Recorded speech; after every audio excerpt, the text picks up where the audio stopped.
ફરાદી ગામે પૂર્વ રાજ્યમંત્રી વાસણભાઈ આહિર મંત્રમુગ્ધ થઈ શિવકથાનું શ્રવણ કર્યું। માંડવી તાલુકાના ફરાદી ગામે મણિશંકર વીરજી પેથાણી પરિવાર દ્વારા આયોજિત શિવ મહાકથામાં પૂર્વ રાજ્યમંત્રી વાસણભાઈ આહિર ઉપસ્થિત રહ્યા હતા અને મંત્રમુગ્ધ થઈ કથાનું રસપાન કર્યું હતું। વિશ્વવિખ્યાત કથાકાર ગિરિબાપુની કથાનું શ્રવણ કરતા વાસણભાઈ આહિર મંત્રમુગ્ધ બન્યા હતા। કચ્છ માટે, ગુજરાત માટે, આ દેશમાં એવી પ્રથમ શિવકથા છે કે જેનું આપણે સૌ ગૌરવ લઈ શકીએ। પૂજ્ય બાપુએ કીધું તેમ પૈસા વાપરવા એ પણ ભાગ્યમાં હોય તો જ વપરાય। વક્ત से पहले भाग्य से अधिक न किसी को मिला है न किसी को मिलेगा। અને ભાગ્યમાં હોય એને જ આવું સદભાગ્ય પ્રાપ્ત થતું હોય છે। પૈસા વાપરવા પણ પદ્ધતિસર વાપરવા, આબેહૂબ 12 જ્યોતિર્લિંગના એક જ જગ્યાએ દર્શન કરવા, હજારો કિલોમીટર ઉપરથી આવનારો શિવભક્ત પોતાની જાતને ધન્યતા અનુભવે એવું વાતાવરણ આજે ફરાદી ગામમાં ઊભું થયું છે। આપણે સૌએ જોયું છે। પૂજ્ય ગિરિબાપુ વિશ્વવંદનીય આપણું સૌનું ગૌરવ, દેશ અને વિદેશોમાં પણ તેઓ કથા કરે છે। પરંતુ એમણે એમ કીધું કે મારા જીવનમાં આવી અદ્ભુત વ્યવસ્થા જે 12 જ્યોતિર્લિંગની સ્થાપના કરવામાં આવી છે એવી વ્યવસ્થા મેં ક્યારે પણ જોઈ નથી। અને ભાઈ શ્રી અનિલભાઈ વીરજી પેથાણીને ખૂબ અભિનંદન આપ્યા છે, મણિલાલ વીરજી પેથાણી પરિવારને, અને હકીકત પણ છે। બીજું એમણે વાત કરી કે શિવ ભગવાન એક એવા ભગવાન છે જેને આખા પરિવારની પૂજા થાય છે। તમે બીજા દેવાધિદેવ ગમે એ જોશો, વ્યક્તિગત કોઈકની પૂજા થતી હશે, પણ આ એક શિવ પરિવાર એવો પૂરો પરિવાર છે જેના આખા પરિવારની પૂજા કરવાથી મનુષ્યનું દારિદ્ર્ય દૂર થાય છે, એ મુક્તિને પામે છે। એવો પૂજ્ય ગિરિબાપુએ પણ આજે આપણને સમજાવ્યું।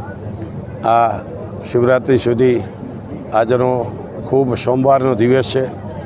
એક બિલીપત્ર ધરવાથી પણ પ્રશ્ન થતા હોય તો એ ભોળાનાથ છે। આપણે સૌને આ કથા મળવાનું સદભાગ્ય પ્રાપ્ત કરનાર ભાઈ શ્રી અનિલભાઈ પેથાણીને હું ખૂબ ખૂબ અભિનંદન આપું છું। સમગ્ર કચ્છના શિવ ભક્તોને હું અપીલ કરું છું કે આ 8 દિવસ સુધીની કથામાં ભરપૂર તમે માણો। જમવાની વ્યવસ્થા છે, ખાવા પીવાની વ્યવસ્થા છે, અને જેમ આદરણીય નરેન્દ્રભાઈ મોદી સાહેબે, આ દેશના પ્રજાવત્સલ પ્રધાનમંત્રી નરેન્દ્રભાઈએ 51 શક્તિપીઠનું જેમ નિર્માણ કર્યું છે અંબાજી મધ્યે, એવો 12 જ્યોતિર્લિંગનું નિર્માણ કરીને ભાઈ શ્રી અનિલભાઈએ પણ એક નવો રાહ ચીધ્યો છે। તો એનો આપણે સૌ લાભ લઈ એવી મારી હૃદયપૂર્વકની શુભકામનાઓ।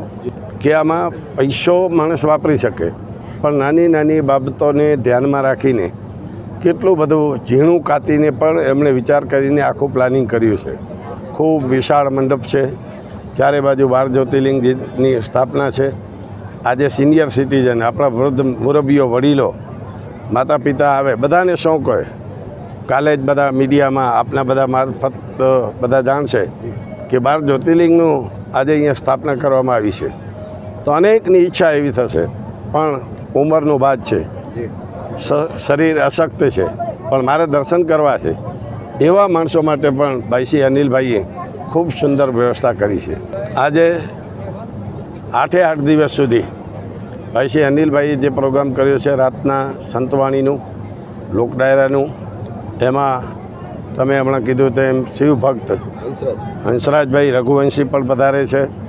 આપણા સૌનું ગૌરવ આદરણીય કીર્તિદાનજી પણ આવે છે, આદરણીય માયાભાઈ પણ આવે છે, ભાઈ શ્રી નિલેશભાઈ ગઢવી આપણા આવે છે।